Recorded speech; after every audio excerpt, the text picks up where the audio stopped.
Moving along to Dr. Bill Hueston. He's the Senior Associate Dean for Medical Education and the Associate Provost of Education at the Medical College of Wisconsin. Thank Thanks you, for making Sam. the drive in and take it away. So let me first give you a little bit of background on Medical College of Wisconsin for those who aren't familiar with it. We are in Milwaukee, but we also have regional campuses now in Green Bay, which is in our third year, and Wausau in its second year. We have three schools at the Medical College of Wisconsin: our School of Medicine, which includes both the medical school and anesthesia assistant program. We're our second year of anesthesia assistant training. Anesthesia assistants are basically physician assistants who work in the operating room with anesthetists. That's a small program. It's one of only 11 in the country at this time. We have a graduate school of biomedical studies, primarily for PhD students, but also for MPH students and Masters of Art students in areas such as ethics and other areas. And then we have a School of Pharmacy that just enrolled its first class this year of 50 students. I'll talk a little bit more about that pharmacy program and our rationale for doing that.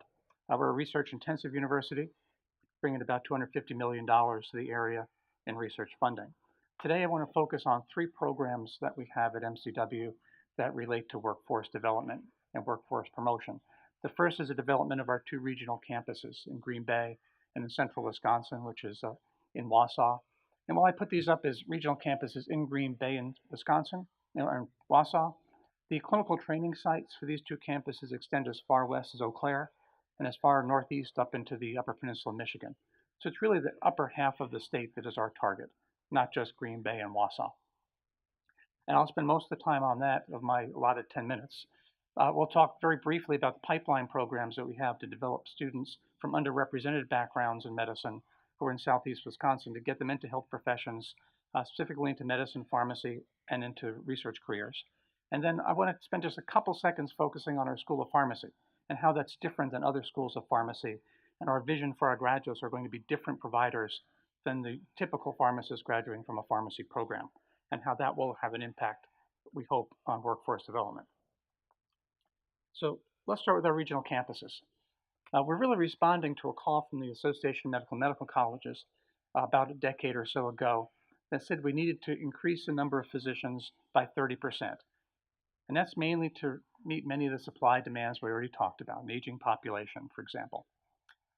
So most medical schools have gone out and we've really responded to that challenge. The number of medical students is up 30% since this call, and that's through the development of new medical schools and primarily by a strategy of just expanding your current medical school by up to 30% to put more people in there. The problem with this is that we continue to educate people the same way we always have, we're going to get the same results.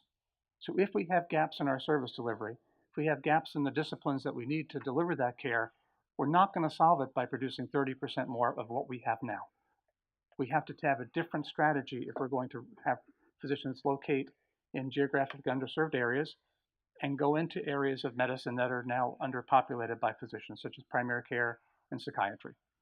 So MCW took a different tact. Rather than putting 30% more seats in our classrooms, we decided to put more students where we need more doctors and partner with communities to develop the kind of doctors they need, admit the kind of students who are likely to stay in that area that are selected by people in those communities, and develop them in an immersive environment where they'll hopefully go into practice where we need them in specialties that are needed in those areas. So our MCW Green Bay campus opened in July 2015 and Central Wisconsin opened the following year. The other tack we've taken to make this a little unique, actually very unique because these are the only campuses in the country that use this model, is we're going to educate the students in 3 years instead of 4. We're having a curriculum that motivated students who know what they want to go into can complete it in 3 years. Some obligation to complete it in 3 years. But our expectation is that the majority of students will finish this program in 3 years, which will save them a year of tuition. So we want to reduce the cost of education so students who want to go into specialties that aren't paid as well don't have as big a debt burden when they go out. So instead of in the 4th year of a program, these students will not be paying tuition, they will be getting paid to be residents. It's about a $100,000 difference in that 1 year. That's actually not the biggest payback. The biggest payback comes several years later when their peers who started medical school with them in 4-year programs are still in their residency, and these folks are in practice. And the differential between what you're making in practice and what you make as a resident is a lot bigger than $100,000 a year. So the minimum gain in financial reward of students doing a 3-year program is minimum of $200,000, likely more, in the course of their training experience. So we want these students to be able to come out, choose specialties that they love and they care to go into, and not go into it because they're paid more here or paid less there. They will do well wherever they go into. Uh, Campus features also are a little bit different. We didn't want to go out and develop campuses de novo with everything that a medical school campus has. We wanted to take advantage of all of the infrastructure that we have and all the infrastructure that exists in those communities. We're going to partner with the communities so that the educational resources that are there can be leveraged by us to train our medical students. Instead of developing faculty members who can teach on all those campuses and give lectures, we use distance education technology. So if a lecture is delivered, it's delivered once, and people from all 3 campuses participate in that lecture. That reduces the cost significantly because we're not tripling our faculty numbers. Most of our lectures now emanate from Milwaukee, but a surprise to Milwaukee is that it turns out the distance education lines go both ways. And there are people on our regional campuses who are very knowledgeable and have a lot of expertise in the topics that our students want to hear about. And some of our material now emanates from Green Bay and central Wisconsin coming back to Milwaukee. So we also have the advantage of we can take care of the best teachers in any site to teach all of our students. So we're using that to reduce the cost of education by replicating faculty over and over again, but we're also capitalizing on the existing clinical resources and educational resources in those towns. We have faculty members who work with us. We're in 2-year colleges, private colleges, and UW branches in Wausau and in Green Bay who teach our medical students in small groups and teach them clinically. So we're not there to duplicate what's there. We're there to use what's there efficiently. Second area I want to touch upon is our pipeline program in Southeast Wisconsin. It's nice to have a lot of students and it's good to put them in the right place, but we also have to get the right students into medical school. We have a big diversity problem in medicine. That's where we have underrepresented medicine groups. What we need to do is develop pipeline programs, ways to increase the ability of students who come from lower income backgrounds or from rural areas who don't have a family tradition of going into higher education, first in their family to go to college, to be able to get the kind of training, get the kind of exposure in medicine, get the kind of exposure to research experiences and clinical experiences before they go to medical school that will make them good candidates for medical school and make them more successful medical students. We have 3 such programs that are listed up here that start in early high school, later high school, and federally funded program for college students that capitalize on the summer students. So students come to our campus in June, July, and August and participate in these, and they are funded. Students get stipends for participating. What we've lacked is something during the school year. So they go back to school and we don't see them again until the next summer. What we've developed is Step Up There, which is these student enrichment programs for underrepresented professions, which I always have to print up there because I can never remember what Step Up stands for, even though I'm the one who came up with the term. What we're doing here is bringing in junior high school students, and college students for a longitudinal program through the academic year for Science Saturdays throughout the year and exposing them to, in early stages, basic science concepts and health profession careers. In high school areas, more in-depth science education that they might be getting at their high schools, and in college, more in-depth college experiences, shadowing of physicians so they get clinical experiences in college, and preparation for the college aptitude admissions testing. So we want to take these students and give them every chance they can get that everyone else gets in this country to go to medical school. So our target group, as I said, goes all the way to junior high school. So as we heard earlier, you can't wait till these folks are in college and then start getting them interested in health professions. And you can't start giving them a good foundation once they're in college. You have to get a good foundation in junior high school.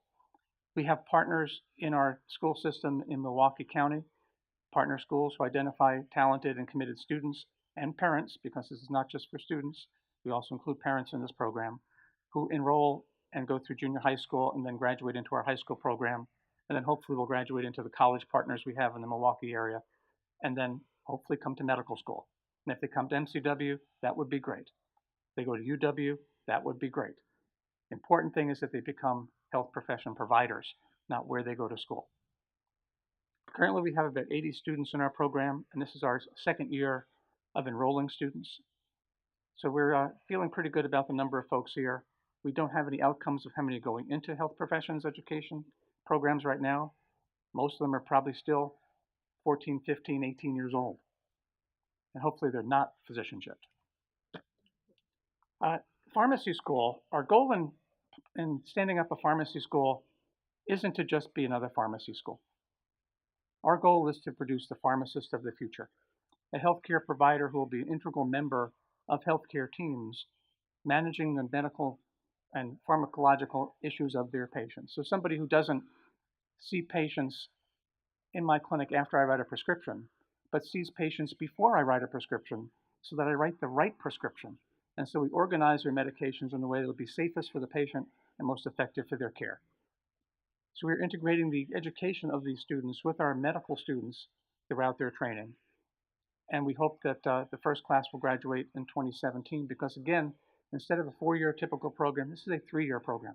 We want to get these students out so their debt burden's lower, they're in practice earlier, and they're providing care to people. So consideration for policymakers. And before I get into this, let me just give one word here, a note of appreciation to our legislature. When we started out looking at our regional campuses, we knew that we couldn't go this alone. Building infrastructure is expensive. The legislature stepped up and provided $7.4 million in matching funds for us to build infrastructure at these campuses. So we're indebted to the legislature to getting this kick-started and really building the structure that has supported these campuses in the long run. But the kind of things we need to work on is having physicians with the right skills in the right place that meet the needs of our communities. As I said, if we can keep producing the same kind of physicians we have now, we'll have more of the same thing. We won't address any of those gaps. In fact, over time, those gaps will probably get bigger. One of the issues that we have in all medical schools now is the debt burden of our graduates. Average debt of a medical student across the country now, finishing 4th year of medical school, is $180,000. So when people say they're mortgaging their future, they are really mortgaging their future. That's as much as a mortgage on someone's home. And they're paying that off over the next 30 years, just like you're paying off a mortgage. When you have that kind of debt burden, 2 things happen. It may influence your future career choice. You don't have the leisure of going to something that may pay less in another area or locate in the area where your income might not be as high. The second is, frankly, it scares away people who aren't high income. If someone's from a high income family and they look at a debt load of $180,000 and their family member says, that's a mortgage on our lake house, they can handle it. They come from a background of a city worker who's making $45,000 a year and sees that kind of debt, they're going to get a negative message from their family. You just never pay that off. The fact is they can, but it scares away some of the right people who want to get into medicine. So we want to look at ways to reduce the cost of medical education and particularly reduce the debt to our students. And finally is we need to develop a more diverse workforce. If our workforce is going to represent our state and the people in our state, they need to look like the people in our state. They need to come from the same backgrounds as the people in the state and live in the same areas of the people of our state. So we need programs that are going to focus on how do we develop people from rural backgrounds, from urban backgrounds, from less represented backgrounds in healthcare to get into our programs and be successful in our programs. So thank you, and I'll pass things along to Danielle.